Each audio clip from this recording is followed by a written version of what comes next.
الحمد لله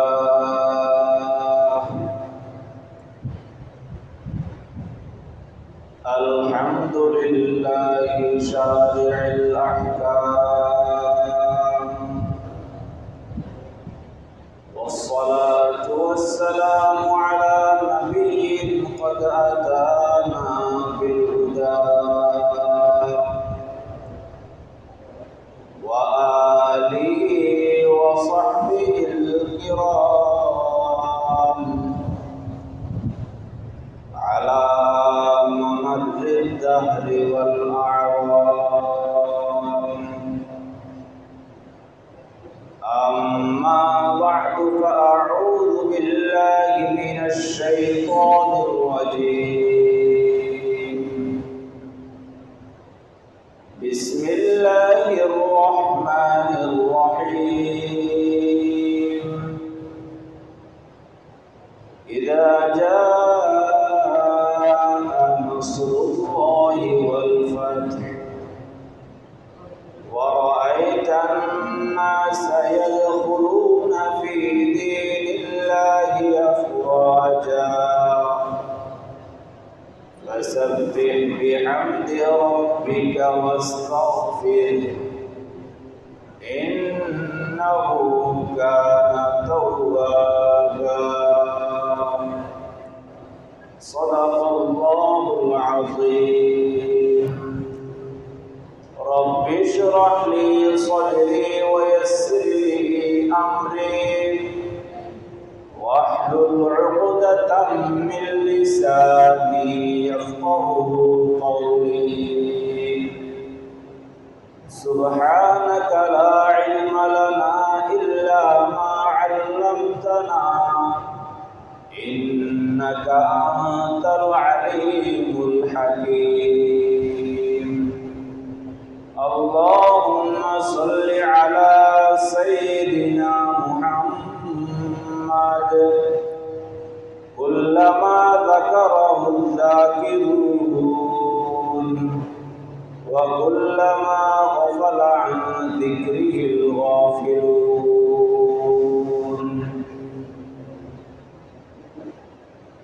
اے قوم مسلمان خبردار خبردار. اے قوم مسلمان خبردار خبردار. یہ وقت نہ غفلت کا ہے ہوشیار ہوشیار. یہ وقت نہ غفلت کا ہے ہوشیار ہوشیار.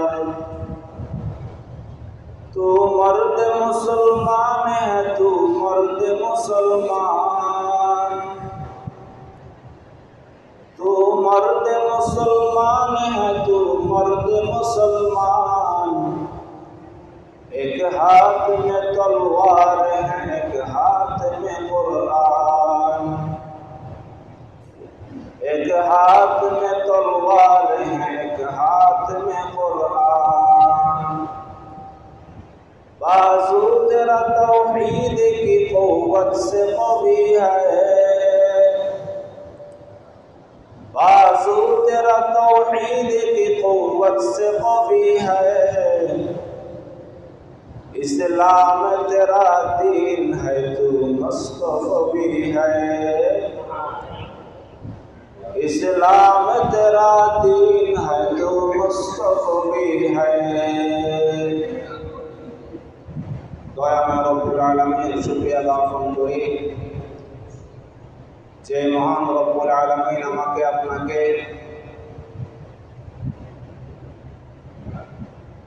দ্বিতীয় স্বাধীনতা যুদ্ধের পর একটি স্বাধীন রাষ্ট্রের সাপ্তাহিক শ্রেষ্ঠ দিন জুমার দিন জুমা আদায়ের জন্য মসজিদে এসে সমবেত হওয়ার তৌফিক দান করেছেন. শুকরিয়া দান বলি আলহামদুলিল্লাহ. প্যারা মুসল্লিয়ানে কেরাম, আজকের আলোচনার বিষয়বস্তু বিজয় অর্জনের করণীয় কি। আমি যে সূরা খুতবার পর তেলাওয়াত করেছি আল্লাহ তাআলা এই সূরার মধ্যে যে কোনো রাষ্ট্র কিংবা দেশ স্বাধীনতার পর যুদ্ধে জয়লাভের পর করণীয় সম্পর্কে আল্লাহ তাআলা আলোকপাত করেছেন। হযরত নবী করিম সাল্লাল্লাহু তাআলা আলাইহি ওয়াসাল্লাম যখন মক্কা বিজয় লাভ করেন তখন আল্লাহ তাআলা এই সূরা অবতীর্ণ করেন, সূরাতুন নাসর, সাহায্যের সূরা। ইযা জাআ নাসরুল্লাহি ওয়াল ফাতহ, যখন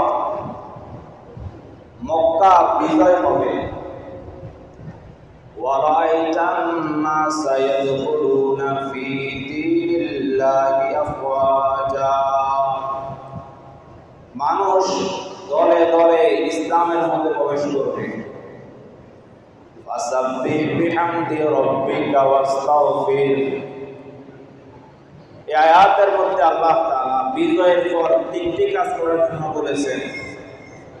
এক নাম্বার, ফাসাব্বিহ, তোমরা আল্লাহ পাকের পবিত্রতা বর্ণনা করো, বিহামদি, তার প্রশংসার সাথে আল্লাহ পাকের তাসবিহ করো, আল্লাহ পাকের পবিত্রতা বর্ণনা করো এবং তার প্রশংসা করো। ওয়াস্তাগফির, এবং আল্লাহর নিকট ক্ষমা প্রার্থনা করো। এই আয়াতের মধ্যে আল্লাহ তাআলা বিজয়ের পর তিনটি কাজ করার জন্য বলেছেন। এক, আল্লাহ পাকের তাসবিহ। দুই, আল্লাহ পাকের তাহমিদ বা প্রশংসা। নাম্বার তিন, ইস্তিগফার, আল্লাহর নিকট ক্ষমা প্রার্থনা করা। প্রিয় মুসল্লিয়ানে কেরাম, এই তিনটি কাজ করবে।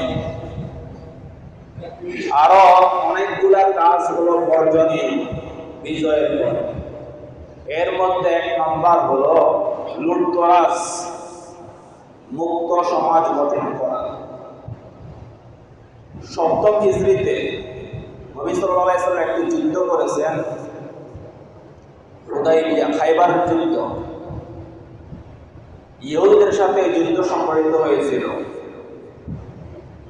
যুদ্ধ যখন জয়লাভ করেছেন, ওই খাইবারের দুইটি কেল্লা, দুর্গের মধ্যে আশপাশে অনেক শস্য ক্ষেত ছিল এবং তারা অনেক ধনসম্পত্তির মালিক ছিল। কিছু কিছু মানুষ ব্যাপকভাবে সয় সম্পত্তি যা যেটা ভালো লাগছিল সেটা নিয়ে ফেলতেছিল। নবী সাল্লাল্লাহু আলাইহি ওয়াসাল্লাম এদেরকে তার উপর নিষেধ করলেন। এই হাদিস থেকে শিক্ষণীয়, বিজয়ের পর ব্যাপকভাবে লুটতরাজ থেকে মুক্ত থাকার চেষ্টা করা। দুই নাম্বার, সংখ্যালঘুর উপর আক্রমণ থেকে বিরত থাকা। কোরআনুল কারীমের সূরা আনআমের 108 নম্বর আয়াতের মধ্যে আল্লাহ তাআলা বলেন, ওয়ালা তাসুবুল্লাযীনা ইয়াদউনা মিন দুনিল্লাহ ফায়াসুবুল্লাহু আদওয়ান বিগাইরি ইলম কাযালিকা যায়্যানা লিকুল্লি উম্মাতিন আমালাহুম সুম্মা ইলা রাব্বিহিম মারজিউহুম ফায়ুনাব্বিহুম বিমা কানু ইয়ামালুন। আল্লাহ পাক বলেন, ওই সমস্ত লোক যারা আল্লাহ তাআলাকে ছাড়া অন্য কাউকে ডাকে, দেব দেবী অর্থাৎ বিধর্মীরা, তাদেরকে তোমরা গালমন্দ করিও না, তাদের উপর অত্যাচার করিও না। করলে কি হবে? ফায়াসুবুল্লাহু আদওয়ান বিগাইরি ইলম, তারা অজ্ঞতাবশত, না জানা সত্ত্বে তোমাদের আল্লাহকে তারা গালি দিবে। আয়াতের মধ্যে আল্লাহ রাসূল সুসংবাদ বলেছেন, বিজয় অর্জনের পর সংখ্যালঘুদের উপর আক্রমণ করা যাবে না। সংখ্যাগরিষ্ঠ বাংলাদেশের মধ্যে মুসলমান, 99% মুসলমান বলা হয়ে থাকে দেশকে। এক্ষেত্রে সংখ্যালঘু যারা, এরা আমাদের দেশীয় ভাই, ভাতৃত্বের বন্ধন, এদের সাথে দোষ রাখা, এদের উপর কোনোভাবে হামলা ইত্যাদিতে না জড়ানো, অত্যাচারে না জড়ানো, গালিতে না জড়ানো। নাম্বার 3, ফল্টিবাজদের ব্যাপারে সতর্ক থাকা বিজয়ের পর।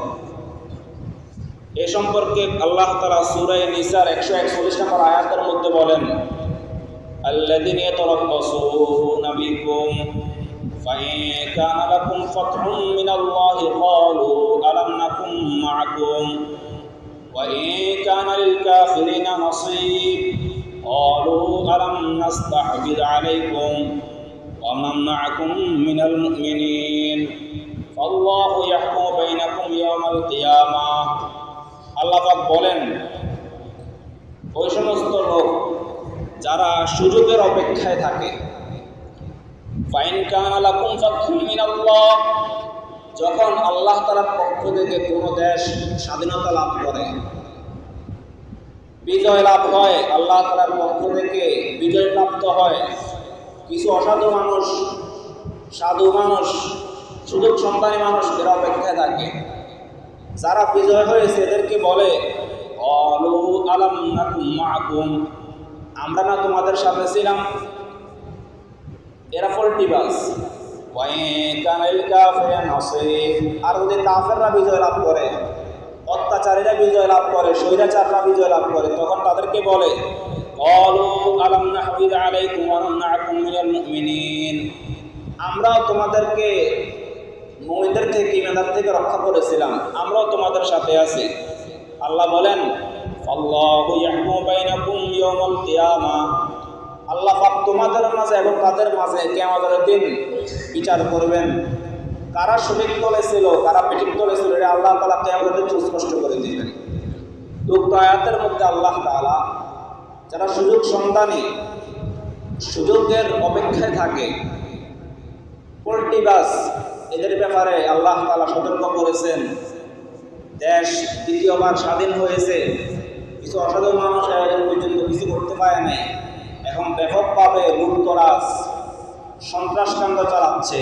এটা আল্লাহ পাক এর থেকে মানুষকে নিষেধ করেছেন, খবরদার এরকম কিছু তোমরা করিও না, তোমরা করিও না। 4 নাম্বার, স্বৈরাচারের পতন কেন হয়, এর কয়েকটি কারণ। নাম্বার 1, দাম্ভিক ও অহংকারের কারণে স্বৈরাচারের পতন হয়।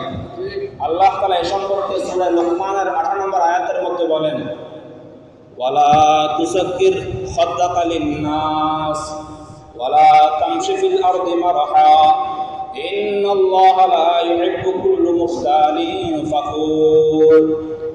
ওয়ালা তুসাক্কির খাদ্দাকা লিন-নাস, তোমরা মানুষের সামনে গাল ফুলিয়ে অহংকার করে চলো না।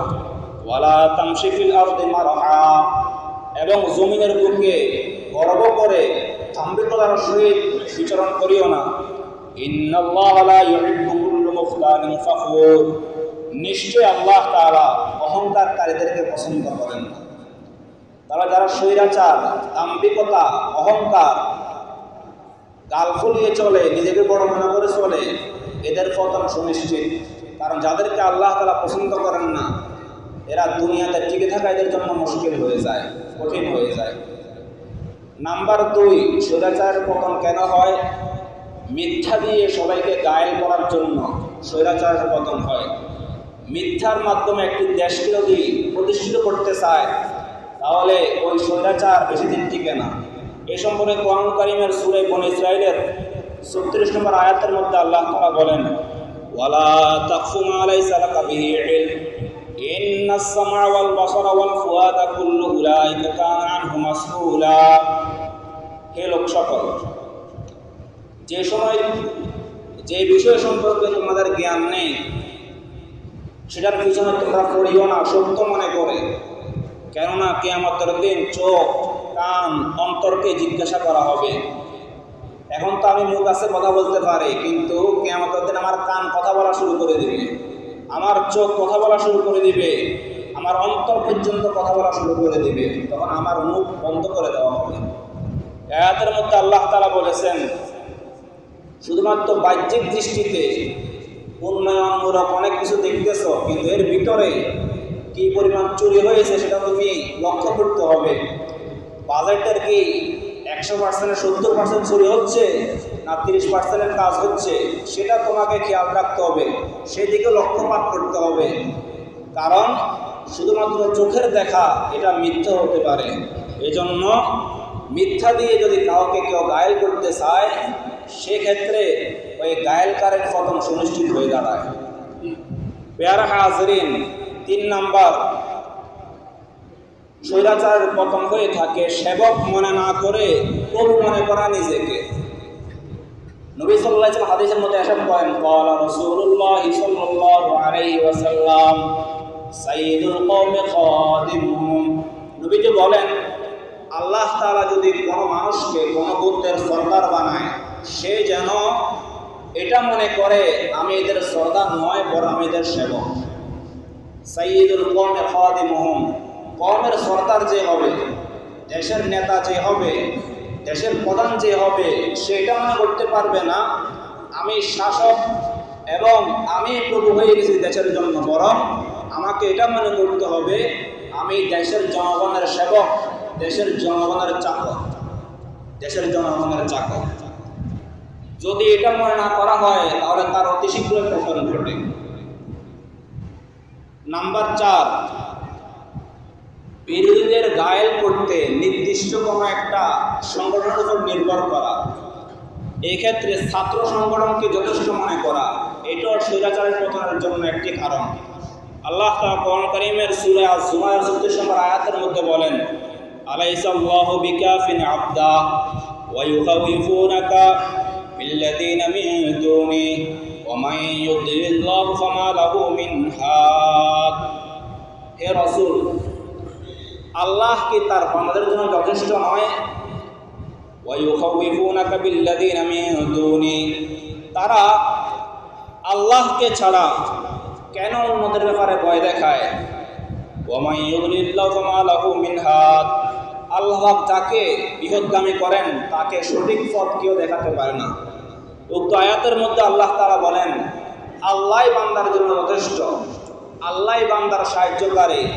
আল্লাহকে ছাড়া অন্য কোনো স্বৈরাচারী শাসক যদি কোনো মানুষকে কোনো সংগঠনের উপর নির্ভরশীল হয়ে বলে যে আমার লাঠিয়ার বাহিনী আছে, আমার সন্ত্রাসী দল আছে, আমার এই আছে সেই আছে, মানুষকে ক্ষমতার ভয় দেখিয়ে, লুটতরাজের ভয় দেখিয়ে, ঘায়েল করার ভয় দেখিয়ে যদি মানুষের উপর শোষণ করে, মানুষের উপর নেতৃত্ব চালায়, তাহলে আল্লাহ পাক বলেন এদের পতন সুনিশ্চিত।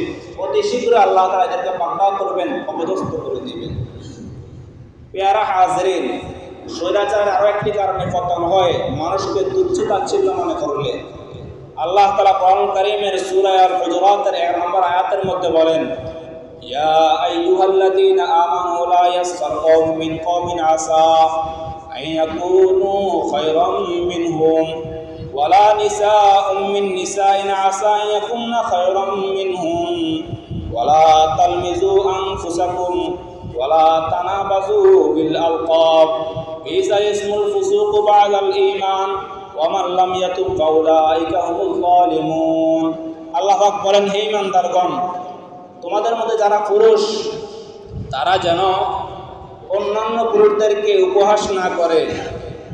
হতে পারে যাদেরকে তুমি উপহাস করতেছ, যাদেরকে তুচ্ছতাচ্ছিল্য মনে করতেছ, যাদেরকে মনে করতেছ জনগণ আমার, এদের আমি সেবক নয় বরং এরা আমার চাকর, এদেরকে যেভাবে চালাবো তারা সেভাবেই চলবে, যেভাবে শোষণ করবো এরা এভাবে নিঃশেষ হয়ে যাবে, তাহলে তুমি মনে রেখো আসা আন ইয়াকুনু খায়রাম মিনহুম, যদি তুমি আজকে তুমি শাসনের নামে শোষণ করতেছো, মনে রেখো যাদেরকে শোষণ করতেছো এরা তোমার চাইতে হতে পারে উৎকৃষ্ট। আর আল্লাহ তাআলা বলেন, ওই সমস্ত নারী, তোমরা নারী হিসেবে অন্য কোনো নারীর সাথে উপহাস করো না, ঠাট্টা মশকরা করো না। এরপর আল্লাহ তাআলা বলেন, ওয়ালা তালমিজু আনফুসাকুম, তোমরা একে অপরের দোষ চর্চা করিও না। ওয়ালা তানাবাযু বিল আলকাব, এবং কাউকে মন্দ নামে ডেকো না। উক্ত আয়াতের মধ্যে আল্লাহ তাআলা বলে দিয়েছেন, যে ব্যক্তি মানুষকে তুচ্ছ তাচ্ছিল্য করে চলে, ছোট মনে করে চলে, পরিণাম ফল আল্লাহ পাক তাকে তুচ্ছ করে দেন, তাকে লাঞ্ছনার শিকার করে দেন। পেয়ারা হাজরিন, স্বৈরাচারের পতন কোন কোন কারণ হয় এই সম্পর্কে বললাম। এরপর যদি কোনো রাষ্ট্র, দেশ স্বৈরাচার মুক্ত হয়, শোষণ মুক্ত হয়, তখন নতুন শাসকের জন্য করণীয় কি? এই সম্পর্কে আল্লাহ তাআলা সূরা হজের 41 নম্বর আয়াতের মধ্যে বলেন, আল্লাযীনা ইম্মাক্কান্নাহুম ফিল আরদি আকামুস সালাহ ওয়া আতুজ যাকাহ ওয়া আমারু বিল মা'রুফি ওয়া নাহাউ আনিল মুনকার ওয়ালিল্লাহি আকিবাতুল উমুর। ওই সমস্ত লোক ইম্মাক্কান্নাহুম ফিল আরদ, আমি যদি তাদেরকে কোনো একটা দেশের উপর বিজয় দিই, দেশের উপর ক্ষমতা দান করি কোনো মানুষকে, কোনো কওমকে, তাহলে তাদের কাজ হবে আকামুস সালাহ, 1 নাম্বার নামাজ কায়েম করা। 1 নাম্বার কি? নামাজ কায়েম করবে, নিজেও নামাজ পড়বে, যাতে করে নামাজ পড়ে সেই জন্য সুন্দর উপকরণ গ্রহণ করবে। 2 নাম্বার ওয়াআতুজ যাকাত, এবং যাকাত আদায় করবে।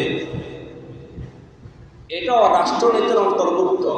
শরীয়তের প্রত্যেকটা বিধিবিধান মানুষের কল্যাণের জন্য। যে সমস্ত মানুষ হতদরিদ্র, অসহায়, এদের রিজিকের ব্যবস্থা, এদের চলার উপকরণ আল্লাহ তাআলা ধনী যারা আছে এদের সম্পত্তির মধ্যে রেখে দিয়েছেন। ফলে ধরী এরা প্রকৃতভাবে হিসাব করে এদের সম্পত্তির 2 মালিক যাকাত দিয়ে যায়। তাহলে গরিব যারা আছে, অসহায় যারা আছে, এদের দারিদ্রতা ক্রমাগতভাবে দূর হতে থাকে। 3 নাম্বার কাজ ওয়া আমারু বিল মারুফ, এবং মানুষকে সৎ কাজের আদেশ করবে। ওয়া নাহা আনিল মুনকার, এবং অসৎ কাজ থেকে বাধা প্রদান করবে। ওয়ালিল্লাহি আকিবাতুল উমুর, এবং পরিণতি সব কিছুর আল্লাহ তাআলারই হাতে। উক্ত আয়াতের মধ্যে নতুন শাসক যিনি হবেন, গোত্রীয় নেতা যিনি হবেন, সমাজ প্রতিনিধি, রাষ্ট্রের প্রতিনিধি যিনি হবেন, তাকে মৌলিকভাবে আল্লাহ তাআলা 4টি কাজ করার জন্য বলেছে। নাম্বার 1 নামাজ কায়েম করবে। নাম্বার 2 যাকাত দিবে মানুষদের থেকে। নাম্বার 3 সৎ কাজের আদেশ করবে। এবার আসেন, যে ব্যক্তি সৎ হবে না সে কি কখনো মানুষকে সৎ কাজের আদেশ করবে? কখনো করবে না। এই জন্য শাসক আগে সৎ হয়ে যেতে হবে, সৎ হয়ে মানুষকে সৎ কাজের প্রতি আদেশ করবে। শাসক আগে অসৎ কাজ থেকে নিজে বাঁচতে হবে, সমস্ত অসৎ কর্মকাণ্ড নিজের জীবন থেকে ছেড়ে ফেলে দিতে হবে। ফলে জনগণকেও অসৎ কাজ না করার জন্য তার কঠিন হস্তক্ষেপের সুযোগ করে নিতে হবে। তাহলে নাম্বার 1 নামাজ কায়েম করবে। নাম্বার 2 যাকাত নিয়ে মানুষদের থেকে। নাম্বার 3 সৎ কাজের আদেশ করবে। নাম্বার 4 অসৎ কাজ থেকে বাধা প্রদান করবে, নিষেধ করবে। 6 নম্বর আলোচনার বিষয় মাজলুম যেই হোক তার পাশে থাকা। বিজয়ের পর যে ব্যক্তি কোনো অপরাধ ছাড়া নির্যাতনের শিকার, তার পাশে থাকার জন্য আল্লাহ তাআলা বলেছেন সূরা আরাফের 56 নম্বর আয়াত। আল্লাহ বলেন, ওয়ালা তুফসিদু ফিল আরদি বা'দা ইসলাহিহা ওয়াদউহু খাওফান ওয়া তামআ ইন্না রাহমাতাল্লাহি করিবুম মিনাল মুহসিনিন। আল্লাহ পাক বলেন, কোন পৃথিবীতে, কোন গোত্রে, কোন দেশে যদি শান্তি প্রতিষ্ঠিত হয়ে যায়, বিজয় চলে আসে, স্বৈরাচারের পতন হয়ে যায়, তাহলে তোমরা লা তুফসিদু ফিল আরদি, জমিনের বুকে আর ফিতনা ফাসাদ, অশান্তি সৃষ্টি করিও না। ওয়াদউহু খাওফান ওয়া তামআ, এবং আল্লাহ পাকের ইবাদতবন্দি করো, আল্লাহ পাকের ভয় নিয়ে আল্লাহ পাকের ইবাদতবন্দি করো। ইন্না রাহমাতাল্লাহি করিবুম মিনাল মুহসিনিন, নিশ্চয় আল্লাহ তাআলার রহমত সৎকর্মশীলদের অতি নিকটবর্তী। উক্ত আয়াতের মধ্যে আল্লাহ তাআলা বলে দিয়েছেন, যদি কোনো দেশ নতুন করে স্বাধীন হয়ে যায়, স্বৈরাচার মুক্ত হয়ে যায়, জালেম আর অত্যাচারের ধাওয়া থেকে মুক্ত হয়ে যায়, তখন পরবর্তীতে যারা এই বিজয় অর্জন করেছে বা বিজয় প্রাপ্ত হয়েছে, এদের কাজ হবে জনগণের বুকে ফিতনা ফাসাদ সৃষ্টি না করা। যা হয়ে গেছে তো হয়ে গেছে, এখান থেকে শিক্ষণীয় দেশের যে সম্পদগুলো আছে এগুলোতে হাত না দেওয়া, কারণ এগুলোর সংস্কারের দায়িত্ব পরবর্তীতে আমাদেরকে বহন করতে হবে। দেশ পরিচালনার জন্য যে সমস্ত কিছুর প্রয়োজন, বড় অফিসের প্রয়োজন, পৌরসভার প্রয়োজন বা থানার প্রয়োজন, এই সমস্ত বিষয়গুলোতে হাত না দেওয়া। আল্লাহ তাআলা বলেছেন, লা তুফসিদু ফিল আরদ, জমিনে শান্তি প্রতিষ্ঠিত হয়ে যাওয়ার পর সেখানে আর তোমরা অশান্তি বিরাজ করিও না। তাহলে পরিণামফল কি হবে? আগে যে অত্যাচার করে আমাদের শোষণ করেছিল, আমাদের ধনসম্পত্তি, টাকা পয়সা লুটতরাজ করেছিল, আমিও বিজয়ের পর একই কাজটা করলাম, তাদের মাঝে আমাদের পার্থক্য কি রইল?